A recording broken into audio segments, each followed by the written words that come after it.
महाराष्ट्र राज्य पत्रकार संघाचे प्रदेश उपाध्यक्ष किशोरजी राय साकडा, भुवनेशजी दुसाने, राकेश सुतार आणि कुंदन बेलदार या पाचोरा येथील पत्रकारांवर तेथील पोलीस निरीक्षक अशोक कचरू पवार यांनी काही दिवसापूर्वी पत्रकारांवरील कथित खोट्या गुन्हेगारी विरोधात जळगावात महाराष्ट्र राज्य पत्रकार संघाचा प्रचंड मोर्चा. पाचोरा पोलीस निरीक्षकांचे निलंबन व गुन्हेगारावर मोक्काची मागणी. जळगाव प्रतिनिधी.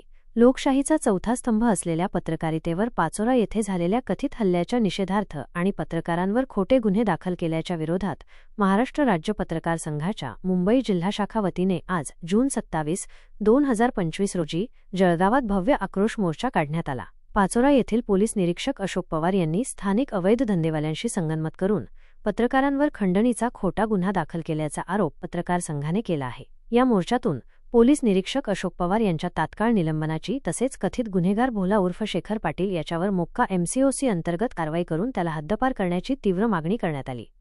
अवैध धंद्यांविरोधातील पत्रकारितेमुळे लक्ष्य केल्याचा आरोप. उपलब्ध माहितीनुसार महाराष्ट्र राज्य पत्रकार संघाचे प्रदेश उपाध्यक्ष किशोर राय साकडा, उत्तर महाराष्ट्र अध्यक्ष भुवनेश दुसाने तसेच संघटनेचे पदाधिकारी राकेश सुतार आणि कुंदन बेलदार यांच्यावर पाचोरा येथे खंडणीचा खोटा गुन्हा दाखल करण्यात आला आहे. पत्रकार संघाचा दावा आहे की या पत्रकारांनी पाचोरा तालुक्यातील अवैध धंद्यांविरोधात सातत्याने बातम्या प्रसिद्ध केल्या. या बातम्यांमुळे पोलीस प्रशासनाला हे अवैध धंदे बंद करण्यास भाग पडले. याचाच राग मनात धरून अवैध धंद्यांचा सूत्रधार असलेल्या भोला उर्फ शेखर पाटील याने आपला धंदा बंद झाल्याच्या कारणावरून आणि पाचोरा पोलीस ठाण्याचे पोलीस निरीक्षक अशोक कचरू पवार यांनी आपले हप्ते बंद झाल्याच्या रागातून दोघांनी संगनमत करून या पत्रकार बांधवांवर सूडबुद्धीने खोटा गुन्हा दाखल केला. मुख्यमंत्री आणि पोलीस अधीक्षकांकडे कठोर कारवाईची मागणी. या गंभीर घटनेच्या विरोधात महाराष्ट्र राज्य पत्रकार संघाने जळगाव जिल्हाधिकारी कार्यालयावर शेकडो पत्रकारांच्या उपस्थितीत आक्रोश मोर्चा काढला.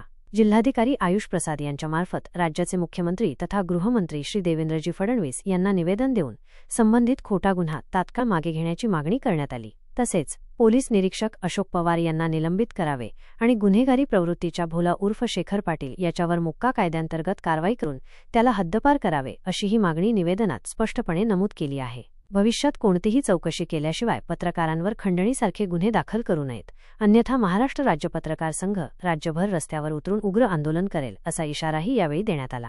असे झाल्यास सरकारची प्रतिमा मलिन होण्याची शक्यता असल्याने मुख्यमंत्र्यांनी यात वैयक्तिक लक्ष घालून खोटे गुन्हे त्वरित मागे घ्यावेत अशी विनंतीही निवेदनात केली आहे. दरम्यान याच आशयाचे निवेदन जळगाव पोलीस अधीक्षक माहेश्वर रेड्डी यांनाही देण्यात आले. महाराष्ट्र राज्य पत्रकार संघटनेची मी महिला जिल्हाध्यक्ष किशोर राय साकडा सरांवर जो अन्याय होतोय त्या अन्यायाविरुद्ध आम्ही सगळं पत्रकार संघटना त्यांच्यासोबत उभे आहोतच. आणि हे जे विषय चालू आहेत की PIL ची बदली व्हायला पाहिजे, त्यांची तर बदली व्हायलाच पाहिजे. कारण की 2 नंबरचे धंदे त्याच्यामध्ये जेवढे 2 नंबरचे धंदे चालताय त्याच्यामध्ये त्यांना मदत कोणाची होते? त्याच्यामध्ये मदत होते फक्त PIL यांची. जर आपण काही पत्रकार आपण आपला काही मुद्दा घ्यायला गेलो तर आपल्यावर खोटे गुन्हे नोंदायचा, आपल्यावर गुन्हे दाखल करू असं धमक्या दिल्या जातात. आज ज्या यांना धमक्या दिलेल्या गेलेल्या आहेत ते उद्या उठून सगळ्या पत्रकारांसोबत होतंय. मग आपण सत्याचा जो आवाज आहे तो उठवायचा नाही का? जे सत्य ते लोकांना दाखवायचं नाही का? तर हे सत्य मांडण्यासाठी पत्रकारांना तो आपल्याला हक्क आहे आणि तो आपण निभावणारच. आणि आता जे सरांवर जो अन्याय झालेला आहे त्याच्यासाठी आमची महिला संघटना तर आहेच, परत मी अजून ज्या काही महिला संघटना आहेत त्या पण उभ्या करेल आणि सरांना 100% न्याय देऊ आणि याच्यावर अजून परत आंदोलनाचा पण इशारा करतोय. धन्यवाद.